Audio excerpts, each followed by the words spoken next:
भारत माता की, भारत माता की, इनकलाब, वंदे। आज कोने कोने से आए हुए मेरे सभी युवा साथियों, आप सब लोगों को मेरा नमस्कार, सबको मेरा प्रणाम।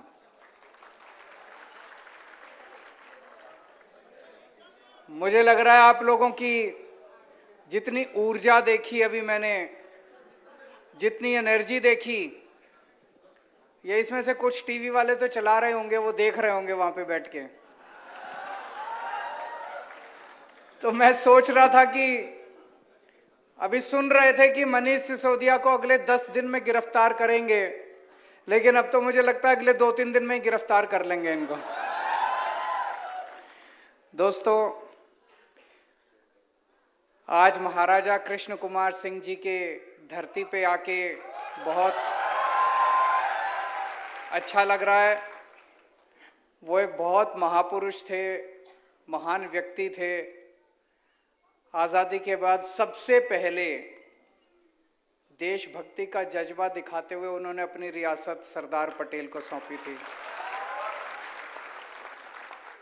और जैसा अभी ईशुदान भाई ने बताया कि उनके इलाके के अंदर कहीं चोरी हो जाती थी तो या तो पुलिस उस चोर को पकड़ के सामान वापस दिलाती थी, और अगर पुलिस सामान वापस ना दिला पाए तो सरकारी खजाने से उस आदमी को उसका हर्जाना भरा। ऐसी महान शख्सियत को आज इस मंच के और इस धरती से मैं भारत सरकार से अपील करता हूं कि ऐसी महान शख्सियत को भारत रत्न से नवाजा जाए।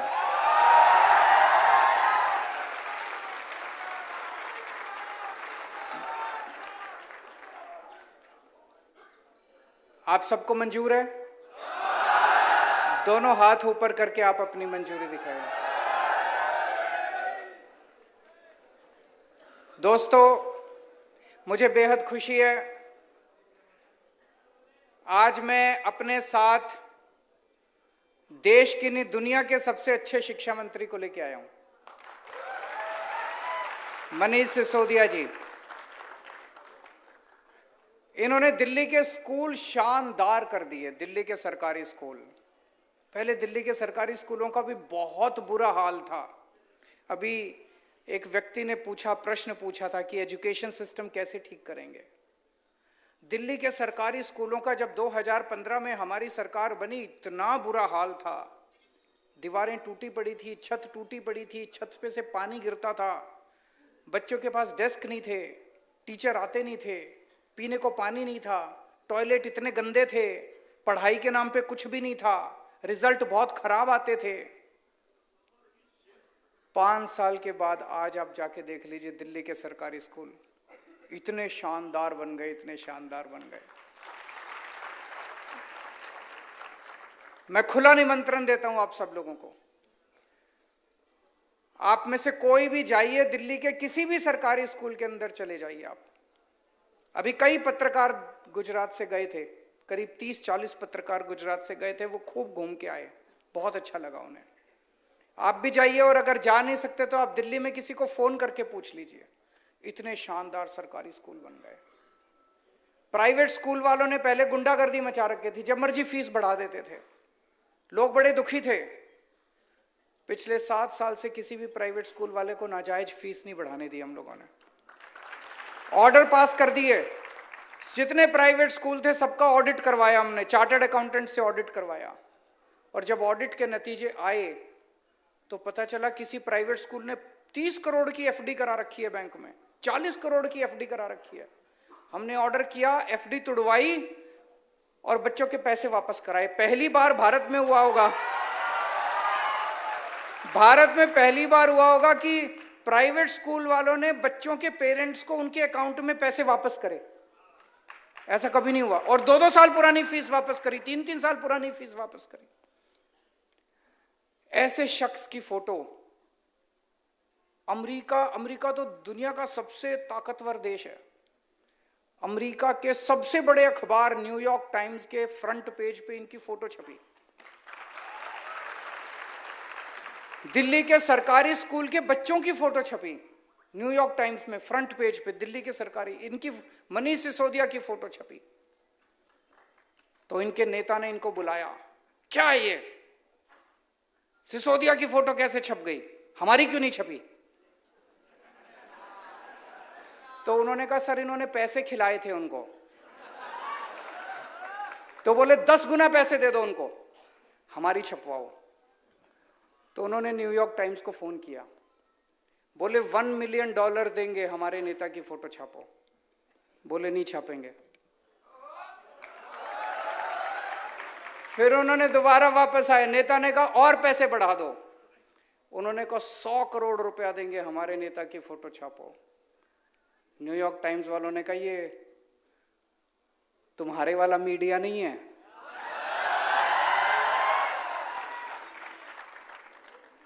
हम बिकते नहीं हैं, हम पैसों में नहीं बिकते। उन्होंने ही नहीं छापी।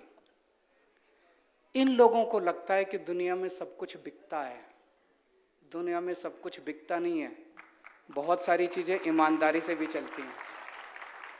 आज मनीष सिसोदिया की और दिल्ली के सरकारी स्कूलों के बच्चों की जो न्यूयॉर्क टाइम्स के फ्रंट पेज पे फोटो छपी है, उसके लिए इन्होंने चप्पलें घिसी हैं अपनी।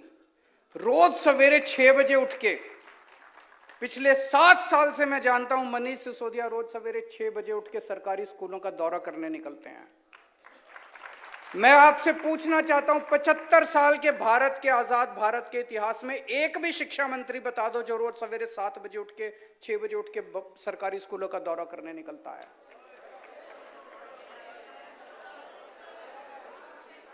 कोई नहीं निकलता। अभी आप लोगों ने कई प्रश्न पूछे, पेपर फूटने के बारे में पूछा, इसका जवाब दूंगा मैं डिटेल में। रोजगार के बारे में पूछा, टीईटी टीएटी एग्जाम के बारे में पूछा, उसका भी जवाब दूंगा। अभी एक हैंडीकैप भाई ने पूछा क्लरिकल स्टाफ में क्यों नहीं हो सकता? बिल्कुल हो सकता है। हमारी सरकार बनेगी, हम रूल बदलेंगे।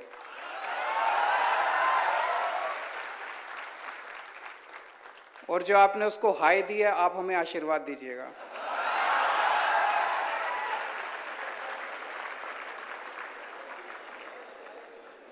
जीआईएसएफ के इतने सारे साथी आए हुए हैं, आप लोग जनता की बहुत सेवा करते हैं। मैं आपकी बात से सहमत हूं। 11,000 रुपए में आज किसका गुजारा चलता है, और वो भी 25 साल की नौकरी करने के बाद। आप हमारी सरकार बनाइए, 1 महीने के अंदर आपको आपका हक दिलवाया जाएगा, आपको न्याय दिलवाया जाएगा, आपको पूरी तनख्वाह दिलवाई जाएगी। हमारे पत्रकार भाइयों ने अभी अपने मुद्दे उठाए। मुझे सबसे इंटरेस्टिंग आपकी बात यह लगी कि चर्चा के लिए भी नहीं बुलाते।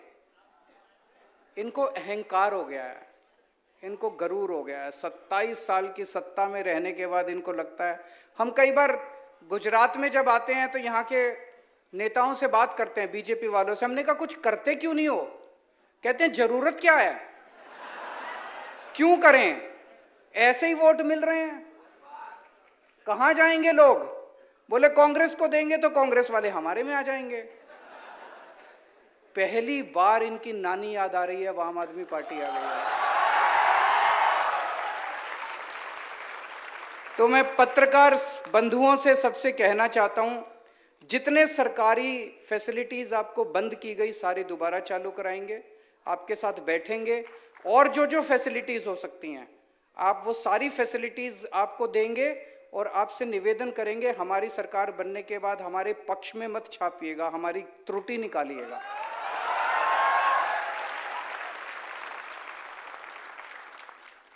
अब सीधा मुद्दे पे आता हूं, मैं पॉलिटिकल बात नहीं करूंगा। 2018 में तलाटी का पेपर हुआ, 1800 पोस्ट थी, 32 लाख लोगों ने अप्लाई किया। आज तक वो पेपर नहीं करा इन लोगों ने, पेपर कराया ही नहीं इन लोगों ने। अभी 2022 में दोबारा एप्लीकेशन फॉर्म मंगाए, लेकिन इन्होंने पेपर नहीं कराया। जो सरकार 5 साल में पेपर नहीं करा सकती, वो सरकार कैसे चलाएंगे? उनसे सरकार उसके बस की बात नहीं है।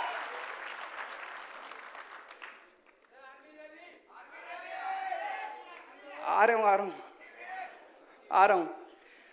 तो आज मैं आपको आश्वासन देता हूं, दिसंबर में आम आदमी पार्टी की सरकार बनेगी, फरवरी में तलाटी का पेपर होगा।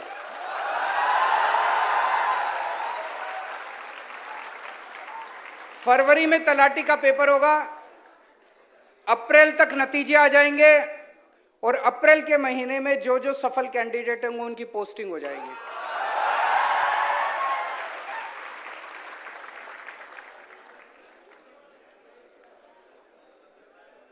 एक जो सारी सब लोग जिस मुद्दे से दुखी हैं कि पेपर बहुत फूटते हैं, इतने पूरे देश में दिवाली पे पटाखे नहीं फूटते जितने गुजरात में पेपर फूटते हैं।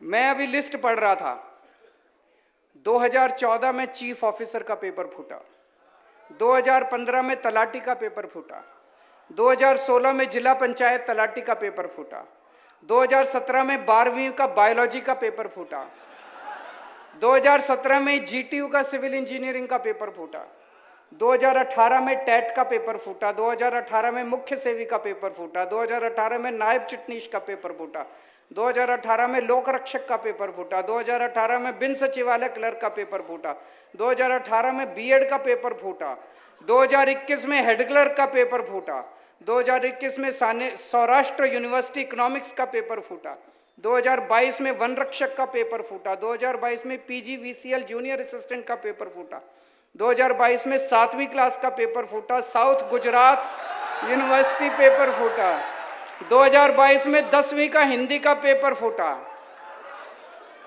इनको शर्म नहीं आती?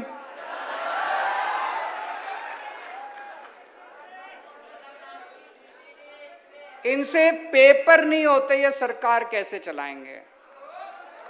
आप लोग क्यों वोट देते हो इनको?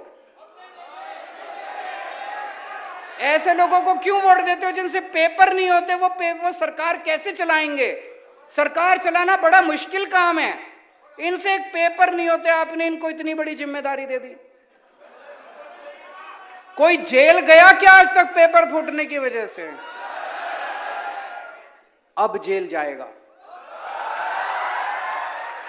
अब जेल जाएगा।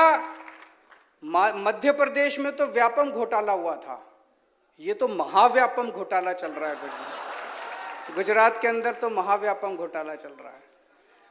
मनीष सिसोदिया ने कोई गलत काम नहीं किया, झूठा केस बना के सीबीआई इनके यहां भेज दी, लेकिन आज तक पेपर फूटने वाले के यहां किसी के यहां सीबीआई नहीं गई, सीबीआई की रेड नहीं कोई सीबीआई। क्यों? वो सारे इन्हीं के लोग हैं जो पेपर फोड़ते हैं। तो हमारी सरकार बनेगी, कानून लेके आएंगे, पेपर फोड़ने वालों को कम से कम 10 साल की सजा होगी। और 2015 के बाद से जितने पेपर फूटे सबके केस खोले जाएंगे, सबकी इंक्वायरी दोबारा कराई जाएगी और सबको जेल भेजेंगे। जितने पेपर फोड़े इन्होंने सबको जेल भेजेंगे, पेपर फोड़ने वालों। अब खबरदार, दिसंबर के बाद अगर किसी ने गुजरात में पेपर फोड़ा तो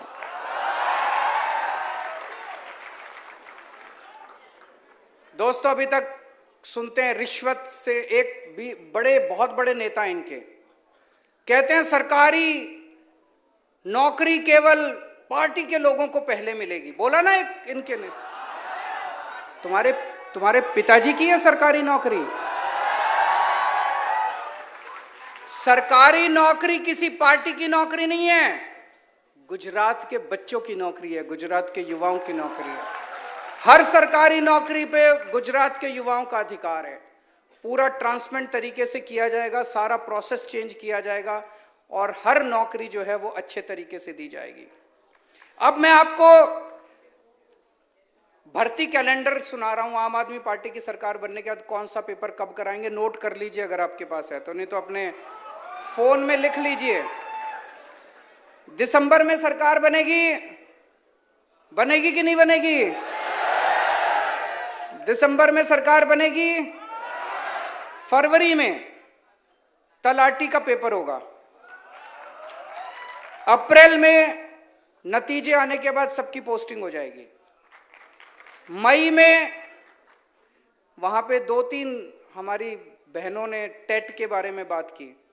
मई में टेट 1 और टेट 2 की परीक्षा करवाई जाएगी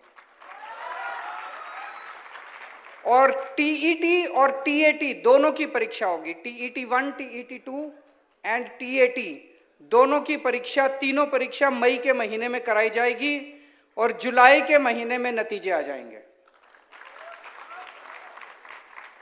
जुलाई में जितने टीचर काम कर रहे हैं, जितने कर्मचारी काम कर रहे हैं, उनको एक मौका दिया जाएगा कि आप लोग बताइए कि आपको किस जिले में पोस्टिंग करवानी है अपनी। अभी हमने सुना कि एक आदमी इधर पोस्टिंग है, उसकी फैमिली उधर रहती है, वो दोबारा पेपर देता है, फिर उधर हो जाता है, तो ये खाली हो जाती है पोस्ट, उसके बाद दिक्कत। तो जुलाई के महीने में सबको मौका दिया जाएगा, सारे कर्मचारियों को, आप अपनी मनपसंद की डिस्ट्रिक्ट में चले जाइए। वो सब लोग अपनी अपनी डिस्ट्रिक्ट में चले जाएंगे। अगस्त के महीने में जितनी टीचर्स की वैकेंट पोस्ट हैं, उनकी सबकी भर्ती प्रक्रिया शुरू की जाएगी, उनके पेपर कराए जाएंगे। अक्टूबर के महीने तक सारे टीचर्स की पोस्टिंग, नए टीचर्स की पोस्टिंग कर दी जाएगी। नवंबर के महीने में सब इंस्पेक्टर और असिस्टेंट सब इंस्पेक्टर की भर्ती शुरू की जाएगी और दिसंबर के महीने में सबको पोस्टिंग कर दी जाएगी। मंजूर है?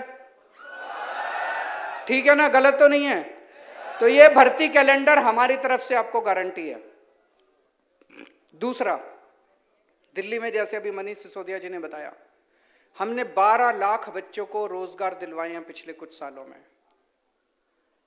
तरह तरह के तरीके से, अलग अलग तरीके से पोर्टल खोला, जॉब फेयर लगाए, जॉब मेला लगाया, रोजगार के लिए हमने काफी काम किया, सरकारी नौकरियां निकाली, प्राइवेट नौकरियां निकाली, 12 लाख बच्चों को रोजगार दिलाया।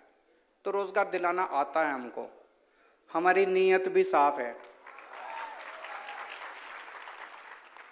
तो मैं गारंटी देता हूं, गुजरात के हर युवा को हम 5 साल के अंदर रोजगार दिलाने की कोशिश करेंगे, 5 साल के अंदर हर युवा को।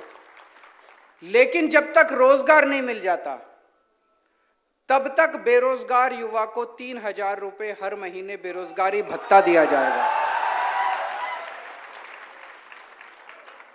कल मैं किसी से बात कर रहा था, वो कह रहा था पैसा कहां से आएगा। फिर मैंने उसको 2 आर्टिकल दिखाए। मैंने कहा देखो, ये 2 स्कैम बंद हो गए तो बेरोजगारी भत्ते का सारा पैसा आ जाएगा। इतना लूट मचा रखी है इन्होंने, इतनी लूट मचा रखी है इन्होंने, पैसे की कमी नहीं है, चिंता मत करना।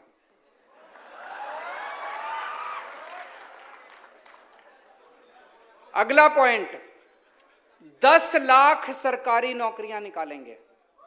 10 लाख। ये हो सकता है क्या? बिल्कुल हो सकता है। हमने पूरी प्लानिंग की है, हवा में बात नहीं कर रहे। और युवराज जी आपको पूरा डिटेल में बताएंगे, इन्होंने वीडियो भी जारी किया, शायद युवराज ने, सम्राट भाई ने भी जारी किया। पूरा डिटेल में आपको बताएंगे कि 10 लाख सरकारी नौकरियां कहां कहां से आएंगी। 10 लाख सरकारी नौकरियां निकालेंगे। पेपर फूटने के खिलाफ जो मैंने अभी बताया, कानून लेके आएंगे। जितनी पोस्टें, जितनी वैकेंसीज निकलती हैं और उनकी भर्ती होती है, हर एक में वेटिंग लिस्ट निकाली जाएगी, ताकि जितने लोग ना ज्वाइन करें उनको उसके ऊपर किया जा सके। 1 साल के लिए वेटिंग लिस्ट चालू रहेगी। पहले बड़े पदों के ऊपर भर्तियां की जाएंगी, उसके बाद छोटे पदों के ऊपर भर्तियां की जाएंगी, ताकि वैकेंसीज ना रह सके। और सरकारी भर्ती की परीक्षा देने के लिए जितने बच्चे जाते हैं, 32 लाख बच्चे एक परीक्षा देने के लिए गए थे। जब वो बच्चे परीक्षा देने के लिए जाते हैं, उस दिन उनका बस का आने और जाने का किराया फ्री होगा।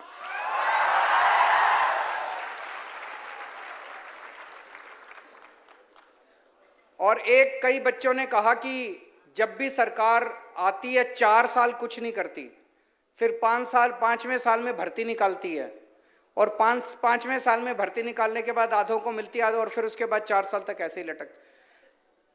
हमारी अभी पंजाब में सरकार बनी है, सरकार बनते ही हम लोगों ने नौकरियां निकालनी चालू कर दी। 26,000 बच्चों को अभी नौकरियां देने वाले हैं, 36,000 बच्चों को पक्का करने वाले हैं। जैसे ही हमारी सरकार बनेगी, मैंने आपको भर्ती कैलेंडर बता दिया, पहले साल से ही आपको सारी भर्तियां चालू हो जाएंगी।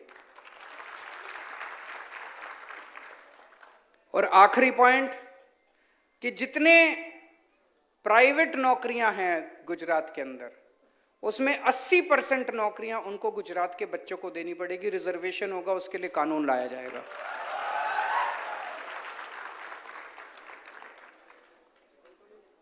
आपसे पूछना चाहता हूं, मैं आज दिल्ली का सीएम गुजरात के युवाओं से बात करने के लिए आया। कभी गुजरात के सीएम ने गुजरात के बच्चों से ऐसे आमने सामने बैठ के बात की क्या? मैं उनसे निवेदन करता हूं, अब 3 महीने रह गए, इन 3 महीनों में एक बार तो चर्चा कर लीजिए अपने बच्चों के साथ। एक बार तो अपने बच्चों के साथ चर्चा कर लीजिए। और ये इन लोगों ने मीडिया को खूब डरा रखा है। मीडिया वाले लोग बहुत अच्छे हैं। मीडिया को इन्होंने खूब डरा रखा है। सारे मीडिया को उन्होंने ऑर्डर जारी किया हुआ है कि किसी भी डिस्कशन में आम आदमी पार्टी वालों को नहीं बुलाना। अखबारों को कहा हुआ है कि आम आदमी पार्टी की खबर नहीं छपनी चाहिए। तो मैं आज गुजरात के युवाओं को अपील करना चाहता हूं, अपने अपने सोशल मीडिया को उठा लेना और ये वाला चुनाव सोशल मीडिया के ऊपर लड़ेंगे। सारे युवा आज ही जितना हो सकता है फेसबुक के ऊपर, ट्विटर के ऊपर, इंस्टाग्राम के ऊपर, लिंक्डइन के ऊपर, जितना हो सकता है हर एक के ऊपर आप डालो कि इस बार सब लोग आम आदमी पार्टी को वोट दो। जैसे हम लोगों ने दिल्ली बदली, फिर पंजाब बदल रहे हैं, आप सबके साथ मिलकर गुजरात को भी बदलेंगे, नया गुजरात बनाएंगे। जो मेरे को लग रहा है गुजरात एक बड़ा बदलाव मांग रहा है। 27 साल में इन लोगों से तंग आ गया गुजरात एक बड़ा बदलाव की तरफ जा रहा है। हम सब मिलके अब एक नया गुजरात बनाएंगे। भारत माता की।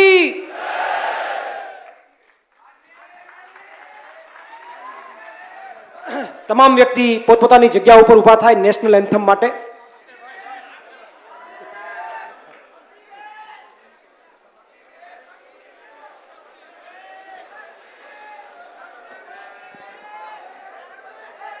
अग्निवीर, ये बड़े दुख की बात है, ये बड़े दुख की बात है कि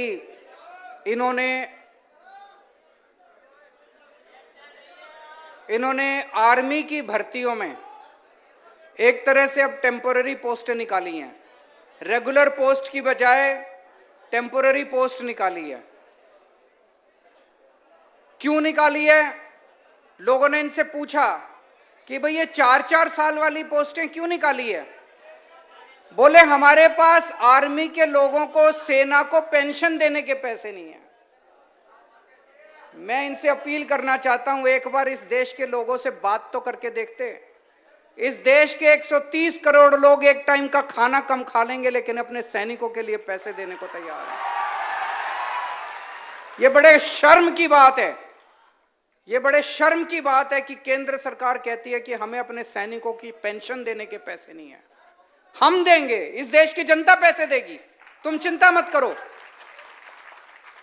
अपने दोस्तों को 10-10 लाख करोड़ रुपए का कर्जा माफ कर देते हो। अपने दोस्तों के 10 लाख करोड़ रुपए के कर्जे माफ कर सकते हो, हमारे युवाओं को पेंशन देने के पैसे नहीं है तुम्हारे। हम इसका सख्त विरोध करते हैं और इसको पूरा विरोध करेंगे, आपके साथ मिलकर विरोध करेंगे और वापस बहाली करवाएंगे सेना के लोगों को।